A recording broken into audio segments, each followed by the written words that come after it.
कल 16 फरवरी को पूरे देश के सेंटर के स्टेट के कर्मचारी और 10 केंद्रीय ट्रेड यूनियनों के मजदूर और किसान ये सब हड़ताल और भारत बंद करने जा रहे हैं। अगर पॉपुलेशन और वर्कलोड के हिसाब से देखेंगे तो करीब 1 करोड़ पद खाली पड़े हुए हैं।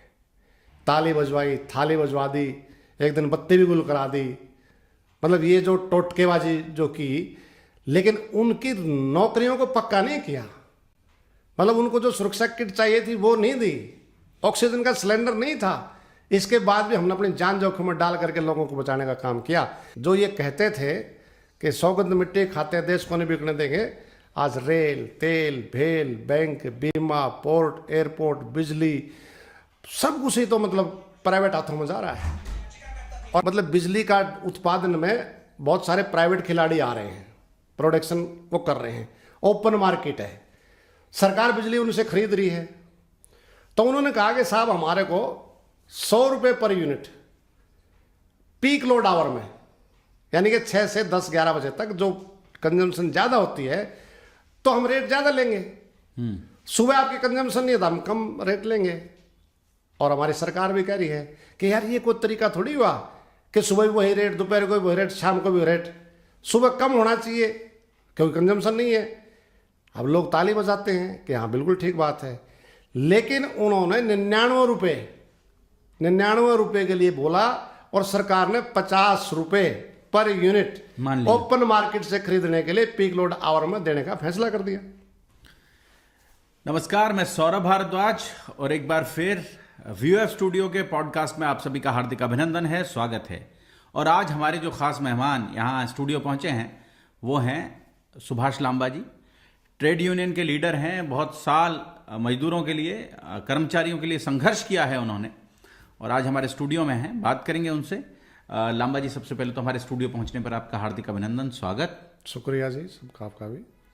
तो आज क्या बड़ा मुद्दा है लांबा जी जिसको लेकर हम चर्चा कर रहे हैं, आज जिस पर बड़ी बात कर रहे हैं?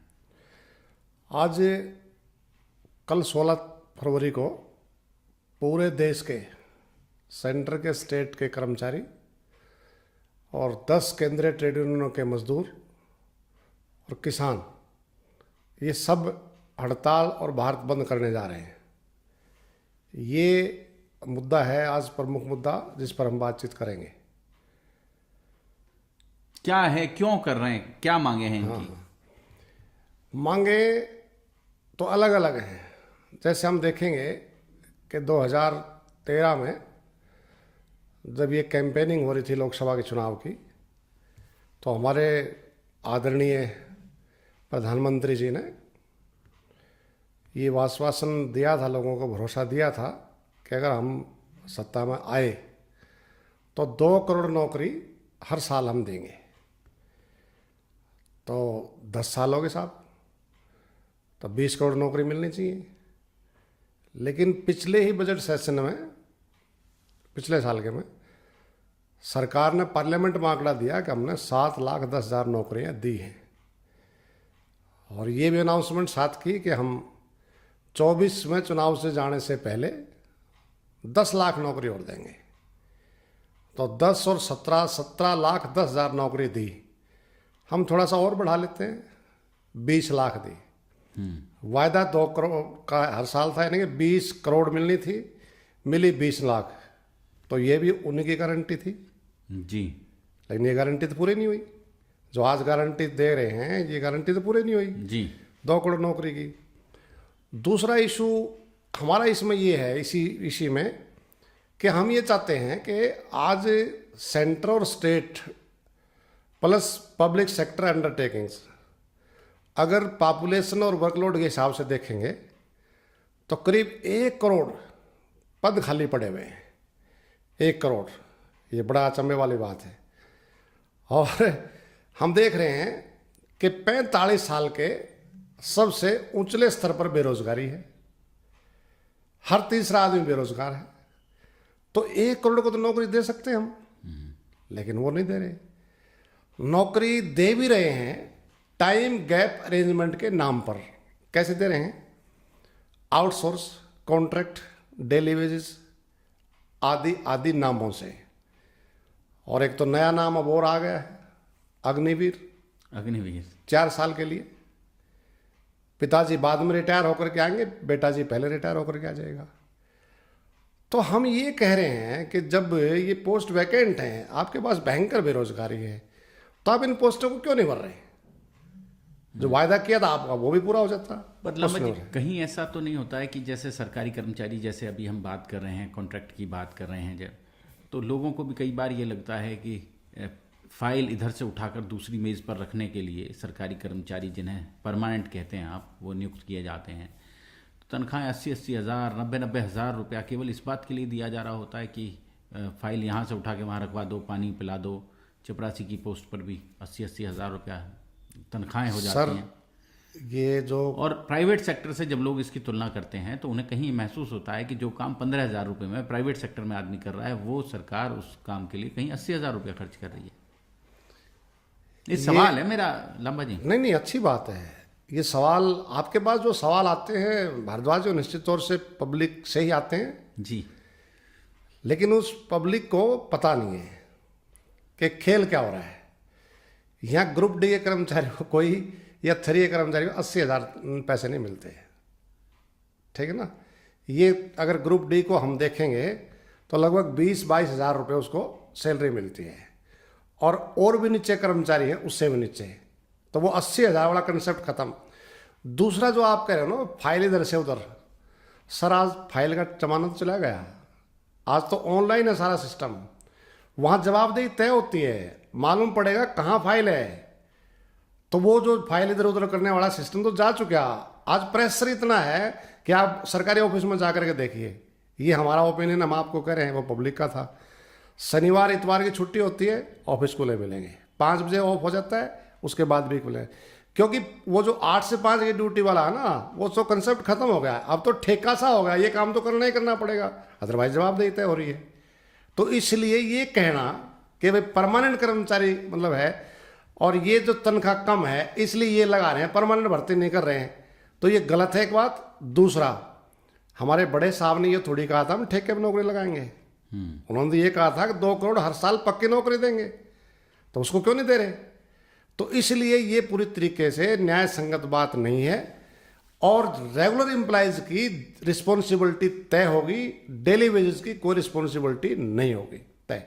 तो इसलिए अगर पब्लिक को बेटर सर्विस देनी है, संतोषजनक सेवाएं देनी है, तो इन पदों को भरना पड़ेगा। और कोविड-19 ने क्या साबित किया?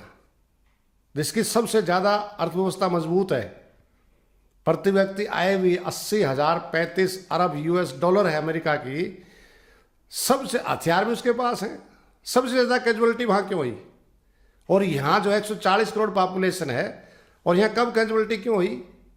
इसीलिए हुई कि ये जो सरकार 90-91 से जिसकी भी सत्ता में रही है सेंटर में, ये जो सरकारी सेवाएं हैं, पब्लिक सेक्टर है, इसको प्राइवेट करने की ताकत लगाई। और हमने 2 दर्जन से ज़्यादा हड़ताल करके इसको रोका। और कोविड-19 में इस बात का पता चला कि अगर ये मेडिकल कॉलेज नहीं होता, आप इस शहर के नागरिक हैं, बहुत पुराने हैं, अगर ये मेडिकल कॉलेज BK हॉस्पिटल नहीं होता तो प्राइवेट में क्या हाल था? लूट लूट के एक कुर्सी, एक बेड 10-10 लाख रुपए में जा रहा था। जब WHO ये कह रहा है कि कोरोना की कोई दवाई नहीं, तो 30 लाख रुपए किस बात के लिए आपसे? बोलिए आप। सरकार ने कोई तय किया? उल्टा सरकार ने रेट तय कर दिए। छोटे छोटे हॉस्पिटलों की भी मौज आ गई कि सरकार ने तय कर रखा है 5,000 रुपये इसके रूम के लेने हैं। तो यही हॉस्पिटल थे जो मेडिकल कॉलेज, सिविल हॉस्पिटल और हमारी मेडिकल, पैरामेडिकल, बिजली, तमाम प्रकार के कर्मचारी उस कोरोना में लड़ रहे थे अपनी जान जोखिम में डाल करके। इसीलिए कहा ये कोरोना योद्धा है। ताली बजवाई, थाली बजवा दी, एक दिन बत्ती भी गुल करा दी, मतलब ये जो टोटकेबाजी जो की, लेकिन उनकी नौकरियों को पक्का नहीं किया। मतलब उनको जो सुरक्षा किट चाहिए थी वो नहीं दी, ऑक्सीजन का सिलेंडर नहीं था। इसके बाद भी हमने अपनी जान जोखिम में डाल करके लोगों को बचाने का काम किया। उससे ये साबित हुआ कि कोरोना जैसी महामारी और पब्लिक को बेटर सर्विस देनी है तो इन सरकारी विभागों को मजबूत करो। लेकिन हुआ क्या? हुआ ये कि प्रधान सेवक जी ने कहा कि आपदा को अवसर में बदलो। आपदा को अवसर बनाएं। हाँ। जी बिल्कुल ठीक बात। आपदा को अवसर में बदला और नेशनल मुद्रीकरण पाइपलाइन NMP उसको लेकर के आ गए। क्या है एनएमपी? एनएमपी ये है, बिल्कुल डंके की चोट पे गया कि अब हम ये जो पीएसयूज हैं इनके शेयरों को बेचेंगे और 6.5 लाख करोड़ रुपए इकट्ठा करेंगे। पहले ऐसी बात कहने में बहुत पंगा होता था, लेकिन अब क्योंकि न्यू इंडिया है, भारी मेजोरिटी में सरकार है, तो उन्होंने कहा। और अब हो क्या रहा है, जो ये कहते थे कि सौगंध मिट्टी खाते हैं देश को नहीं बिकने देंगे, आज रेल, तेल, भेल, बैंक, बीमा, पोर्ट, एयरपोर्ट, बिजली, सब कुछ ही तो मतलब प्राइवेट हाथों में जा रहा है। और अगर ये उस तरीके का बेटर होता तो ये जो प्राइवेट इतना बढ़िया होता तो ये सारे के सारे कितने सारे हम कारखाने गिना सकते हैं आपको। आप फरीदाबाद के नागरिक हैं, ये बंद क्यों हो गए अगर इतना होता तो। और हालत हमारी ये जो पब्लिक कंसेप्ट बन रहा है ना, वो क्या बन रहा है, +2 तक तो हम प्राइवेट स्कूल में पढ़ेंगे, लेकिन +2 के बाद में हमारे को सरकारी कॉलेज चाहिए। अगर कोई रिश्ता भी ढूंढना पड़ेगा लड़की के लिए, गवर्नमेंट जॉब वाला चाहिए। इलाज अगर करवाना होगा तो मेरा एम्स में नंबर आ जाएगा ऑपरेशन का, तो मैं वहाँ कराऊंगा, यहाँ नहीं कराऊंगा। तो जब इतनी विश्वसनीयता है इस पब्लिक सेक्टर के सरकारी ढांचे की, तो किसने कहा अभी इसको मतलब आप प्राइवेट कर दो? सरकार कोई मालिक थोड़ी है, कस्टोडियन है, इसकी देखभाल के लिए है, उसको नौरा, इसको कोई अधिकार नहीं है। लेकिन इसके बावजूद भी सारा, तो इस हड़ताल का मुद्दा है कि ये जो सार्वजनिक क्षेत्र है, पब्लिक सेक्टर अंडरटेकिंग्स है, इसको प्राइवेट करने के बजाय इसको मजबूत करो, जनता को बेटर सर्विस दो, तो जाकर के मतलब सर्विस दी जा सकती है, अदरवाइज नहीं दी सकती। एक और मुद्दा है जी, और मुद्दा क्या है कि बिजली का जैसे मुद्दा है। आपको मालूम है कि 2003 में एक इलेक्ट्रिसिटी एक्ट 2003 आया। उससे पहले जितने भी हमारे बिजली के कानून थे वो सारे के सारे खत्म हो गए, वो 3 अस्तित्व में आ गया जी। और उस टाइम ये कहा जा रहा था कि 24 घंटे बिजली मिलेगी, कोई पावर कट नहीं होगी, रेट सस्ता होगा, ठीक है, कंज्यूमर की कोई कंप्लेंट नहीं होगी, कहीं जाने की जरूरत नहीं पड़ेगी। लेकिन आज क्या हुआ? आज ये हुआ कि जो घाटा था वो बढ़ गया, पब्लिक की ग्रीवेंसेस बढ़ गई, बिजली का टैरिफ बढ़ गया। मतलब सभी तरीके से देखेंगे, जैसे अब करंटली है एडवांस कंजम्पशन डिपॉजिट आ गया, बिजली चार्ज से अलग वो आ गया, सारी चीजें रेट बढ़ा दी, लेकिन उसके बावजूद भी घाटा बढ़ रहा है, शिकायतों का निवारण नहीं हो रहा है।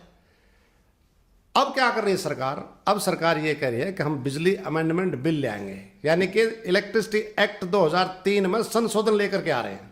क्या संशोधन कर अब वो संशोधन क्या है?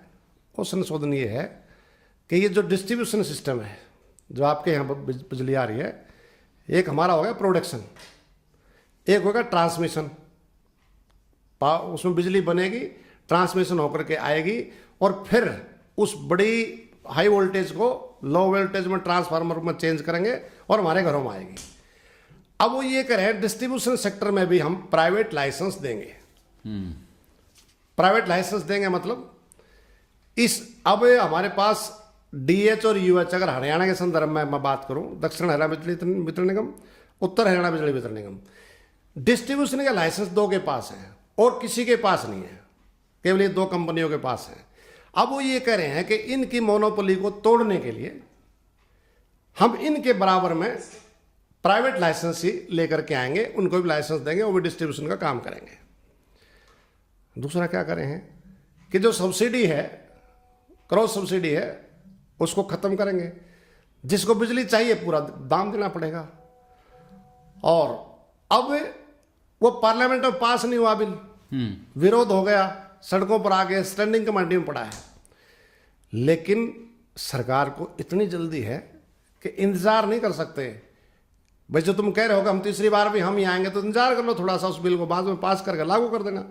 लेकिन उससे पहले ही वो जो सो कॉल्ड पूंजीपति हैं उनके दबाव में, क्योंकि इन्वेस्टमेंट जो करता है वो रिटर्न भी चाहेगा, और वो इसमें ऐसी रिटर्न है, इन्वेस्टमेंट 0 है और इनकम ही इनकम है।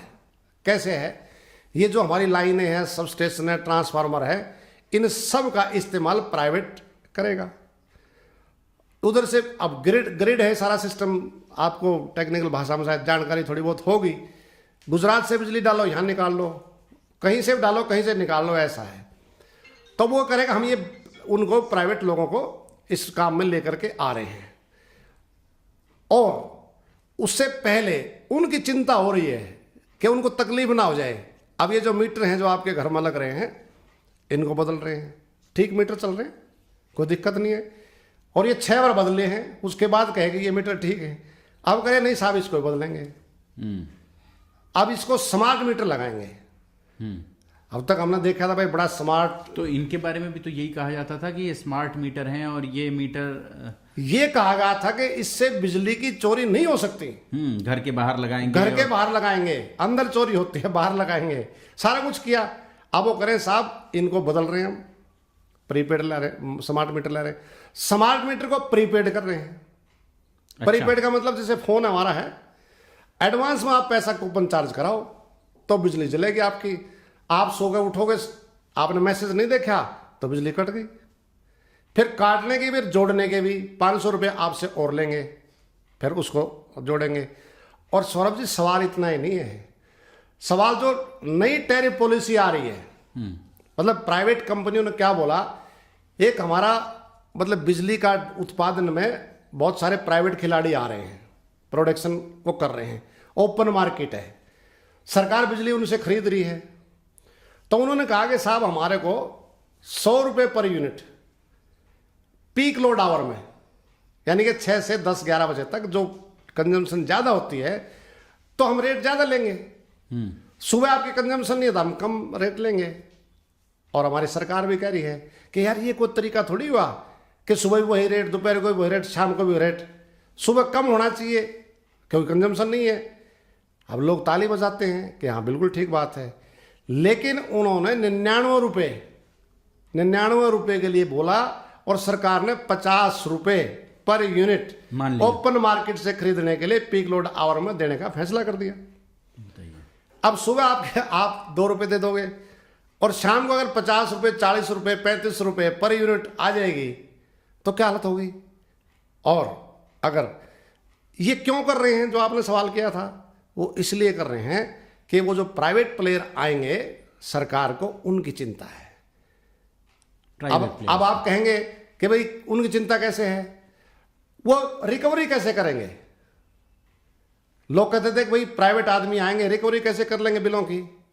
आपके घर में टेलीविजन लग रहा है और सेटअप बॉक्स वाला, कोई बिल लेने आता है, मैसेज आता है ना, इसमें भी मैसेज ही आएगा और सारा आपका जो डाटा है वो प्राइवेट कंपनी के पास होगा, किस टाइम कितनी कंजम्पशन की है। और आज की तारीख में इंफॉर्मेशन टेक्नोलॉजी के युग में जिसके पास डाटा है, इंफॉर्मेशन है, वो बहुत ताकतवर है। तो इसलिए पहले टैरिफ पॉलिसी चेंज करी, पुराने मीटर चेंज करे, पूरा सिस्टम लेकर के आए ताकि उस व्यक्ति को, जो प्राइवेट व्यक्ति है, उसको किसी प्रकार की तकलीफ ना हो। और फिर मजेदार बात यह है कि ये जो सारा सिस्टम हमारा है इसका इस्तेमाल करेंगे वो, और वो क्या कह रहे हैं कि हम बिलिंग चार्जेस देंगे, कुछ तय कर लेंगे छोटा मोटा। अब सौरभ जी आप बढ़िया गाड़ी लेके आओ 15-20 लाख की, हालांकि आप 15-20 लाख की नहीं लाएंगे क्योंकि उस तरीके से पूंजीपति नहीं आप, लेकिन मान लो ले आओ तो मैं कहूँगा सौरभ जी बड़ी अच्छी गाड़ी है, मुझे दे दो, जो आपका किराया किलोमीटर के हिसाब से मैं दे दूंगा। आप कहोगे अच्छा मूर्ख आदमी तेरे लिए ले आऊँ। ये ठीक वही बात कह रहे हैं कि जो आपका ये पूरा नेटवर्क है ये हमारे को इस्तेमाल के लिए दे दो और हम थोड़ा बहुत नॉमिनल चार्ज आपको इसका दे देंगे। तो ऐसे ही तो बीएसएनएल को मार दिया था। एग्जैक्टली मैं वहीं आ रहा था, बीएसएनएल के बारे में भी यही बोला था कि हम बीएसएनएल के मुकाबले में वोडाफोन, एयरटेल, आइडिया लेकर के आएंगे, मुकाबला होगा, कंपटीशन होगा, आपको फायदा होगा।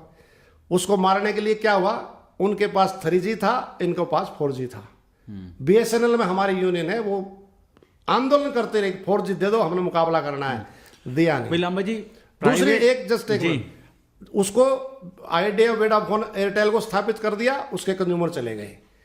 फिर क्योंकि एक बड़े आदमी को ओबलाइज करना था, फिर उसके मारने के लिए फिर वो जियो दे दनादन आ गया।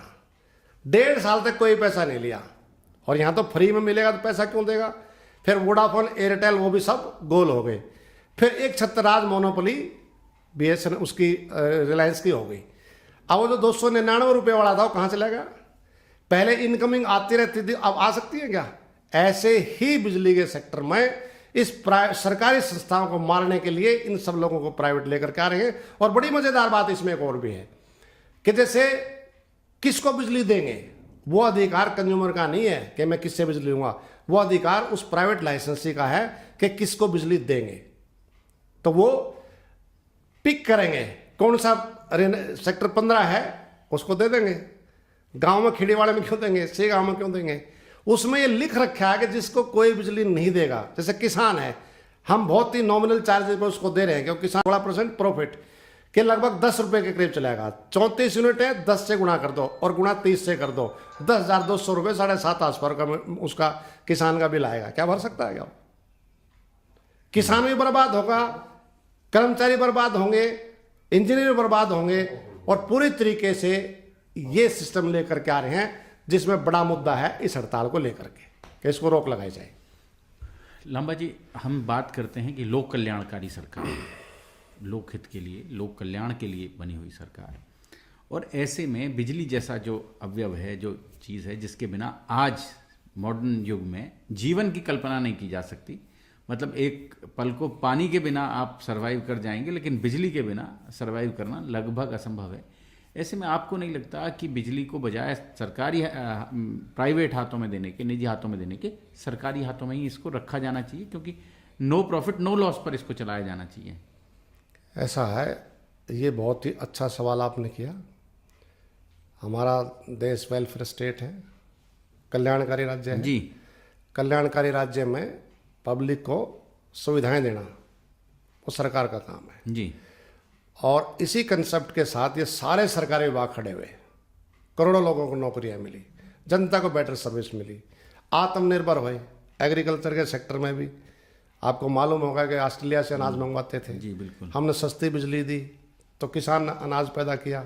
आज हम एक्सपोर्ट करते हैं, पहले इंपोर्ट करते थे। इंडस्ट्री का विकास हुआ, एक पूरे ढांचा खड़ा हो गया हमारा।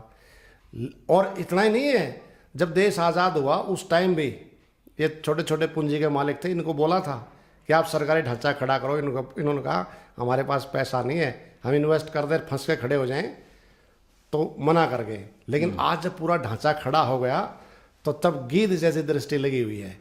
और हमारे प्राइम मिनिस्टर ने बोला कि सरकार का काम बिजनेस करने का नहीं है, ये वेलफेयर स्टेट है।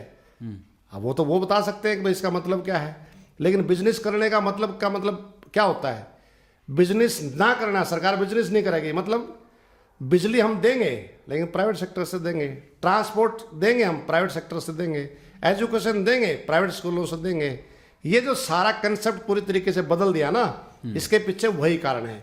निश्चित तौर से वेलफेयर स्टेट में ये जो मूलभूत सुविधाएं हैं प्रदान करने का काम सरकार का है, लेकिन इस विचार से सरकार पीछे हट करके पूरी तरीके से अब बाजार के हवाले सब कुछ किया जा रहा है। इसमें जो गरीब लोग हैं वो निश्चित तौर से उसके सामने दिक्कत आएगी, और अगर ये बिल पास होगा तो गरीब और किसान की पहुंच से बिजली बाहर हो जाएगी। लांबा जी, जो एक आम आदमी समझता है बिजली के या आप कह लें बाजार की स्थिति को एक आम आदमी समझता है, तो वो इस तरीके से समझता है कि बाजार में 4 दुकानें हैं और आप 4 दुकानों के पास कोई चीज़ उपलब्ध है, आप वहाँ जाते हैं और आप जाकर 4 दुकानों से मूल्य पूछते हैं और जो आपको सस्ता या उचित लगता है आप अपना खरीद लेते हैं।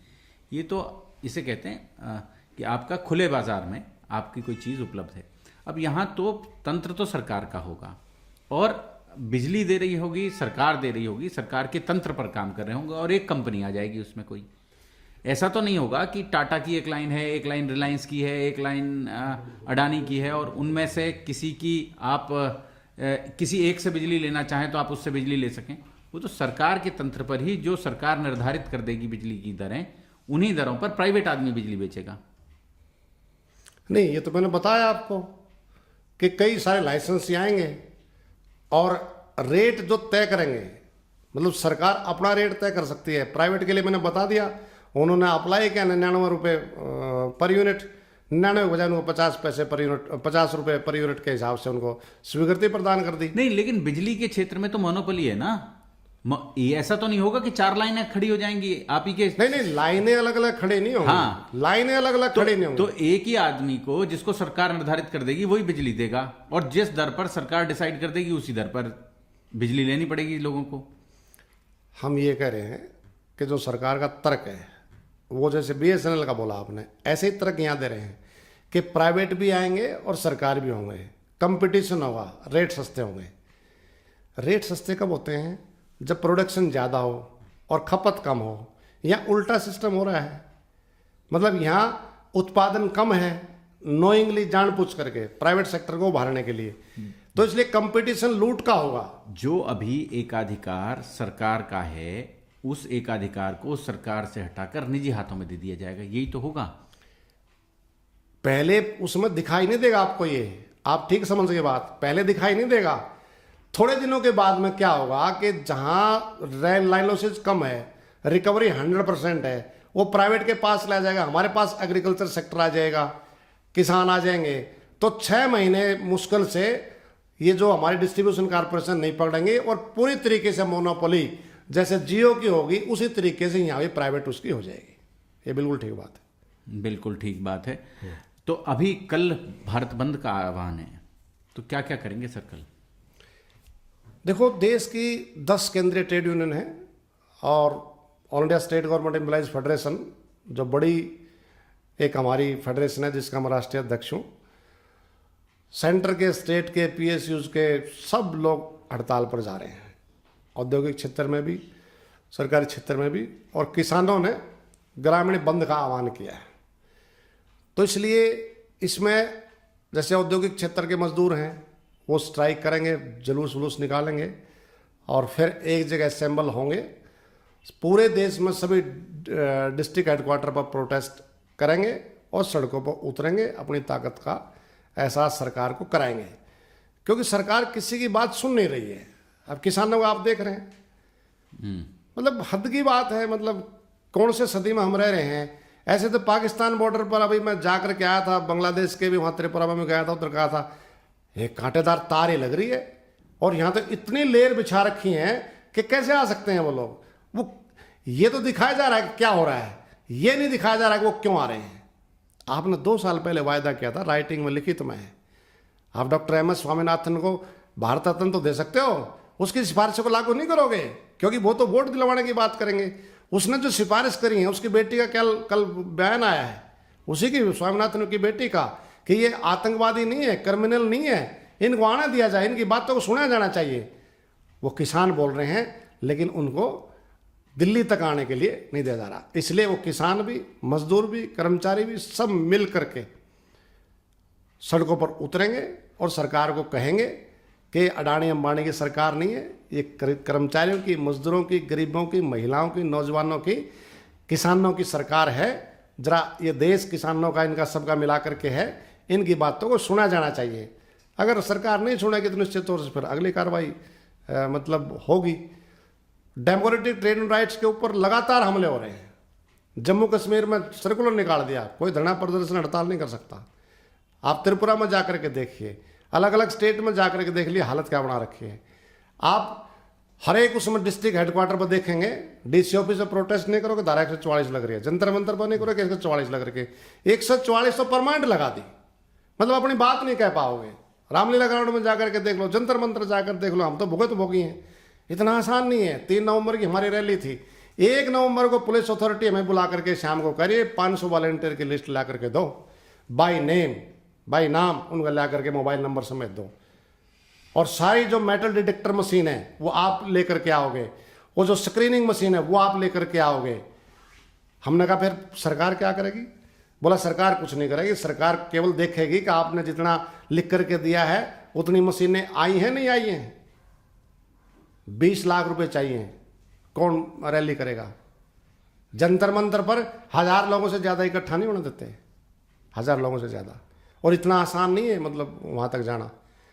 हालत क्या बना रखी है। वो जो महिला रेसलर थी उनके साथ क्या हुआ, मतलब कोई भी तबका, नंबर सबका आ रहा है, चाहे किसान है, नौजवान है, महिलाएं हैं, पहलवान हैं, सब मतलब पिटाई हो रही है। सब मर रहे हैं पर जिक्र नहीं कर रहे हैं। नहीं, जिक्र तो करेंगे। वो जो चाशनी चढ़ा रखी है ना धर्म की, जाति की, वो जो चाशनी है, धर्म का जो नशा है वो अफीम से भी ज़्यादा होता है। उतरेगा लोगों का नशा, क्योंकि रोटी, रोजी रोटी पेट को तो चाहिए ना। अब हालत, महंगाई कितनी बढ़ रही है, आसमान में छू रही है, लेकिन सरकार कह रही है कोई महंगाई है ही नहीं।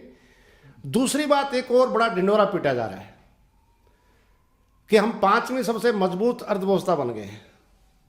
बेशक बन गए हैं, इसमें कोई दो राय नहीं, लेकिन थोड़ा सा अगर हमारी अर्थव्यवस्था मजबूत है तो मेरे को भी एहसास होना चाहिए ना, यानी कि मेरी आमदनी बढ़नी चाहिए।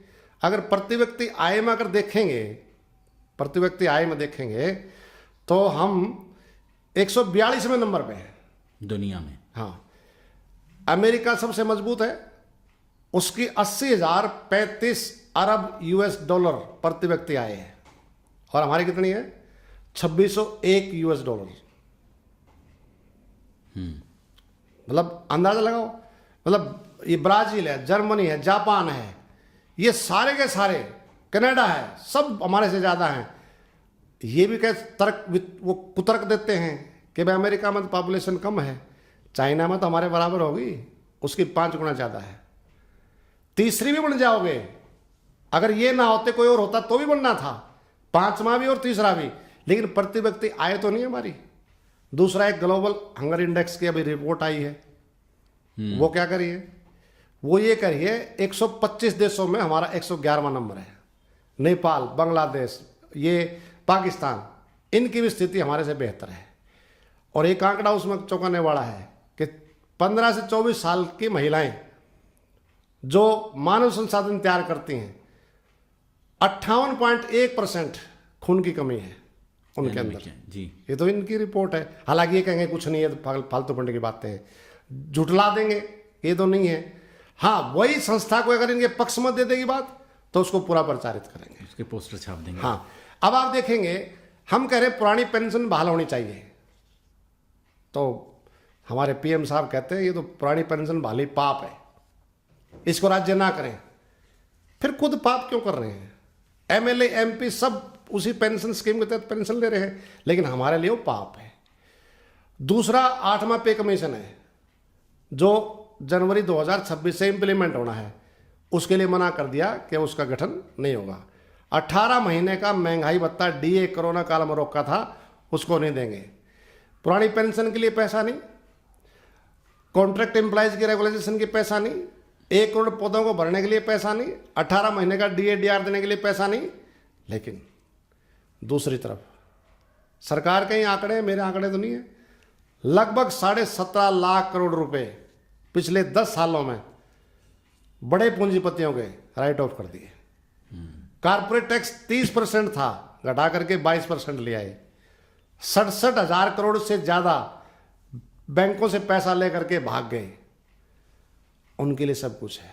पेट्रोल, डीजल, अब जैसे ये यूक्रेन का रसिया का जो युद्ध चल रहा है, हिंदुस्तान के तो मजे आ रहे हैं, हम पेट्रोल सस्ता खरीद रहे हैं और उसको बेच रहे हैं, लेकिन उससे जो फायदा हो रहा है उसका फायदा आम कंज्यूमर को तो नहीं मिल रहा। अब हो जाएगा, इलेक्शन से पहले घटा देंगे। हाँ, आम कंज्यूमर को नहीं मिल रहा, उसका जो वहां से हमारे पास पैसा बच रहा है, प्लस खाने पीने की चीजों पर। एक बड़ा चौंकाने वाला आंकड़ा है, ऑक्सफैम की एक रिपोर्ट आई है, उसमें लिखा है कि 1% जो सबसे धनी लोग हैं, सौरभ जी ये बहुत बड़ी बात, 1% लोग टोटल धन दौलत का 40% के मालिक हैं, 1%।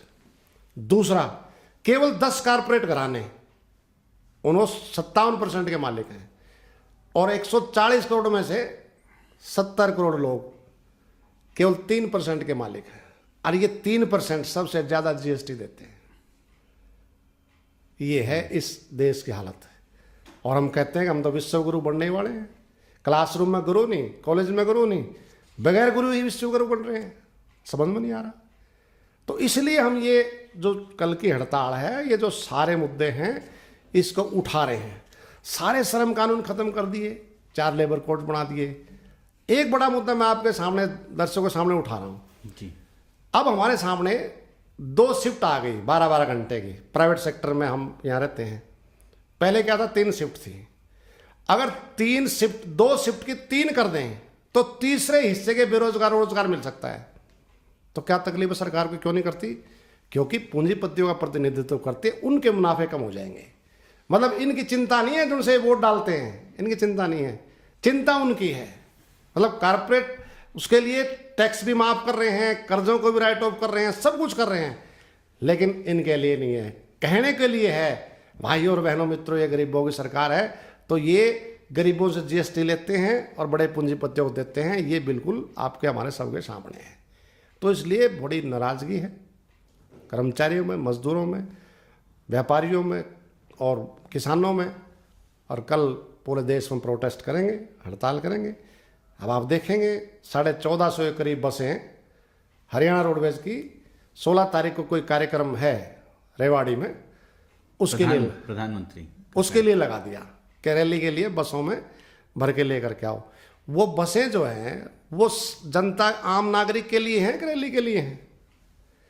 भले ही आप कहे बाद में हम इनको पेमेंट कर देंगे, लेकिन पेमेंट की बात नहीं है। आप हमारे पास 3000 से कम बसें हैं, 50% आपने रैली में लगा दी, बाकी लोग क्या, कहाँ, कैसे जाएंगे?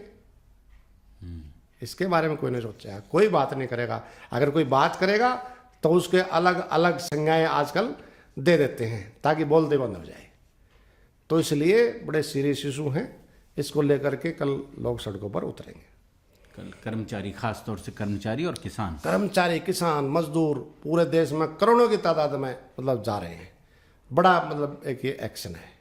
तो इसलिए हम सरकार से यही कहना चाह रहे हैं कि देखो, हमने तो कोई पॉलिटिक्स करनी नहीं, ये मुद्दे हमारे हैं, बातचीत से इनका समाधान किया जाए।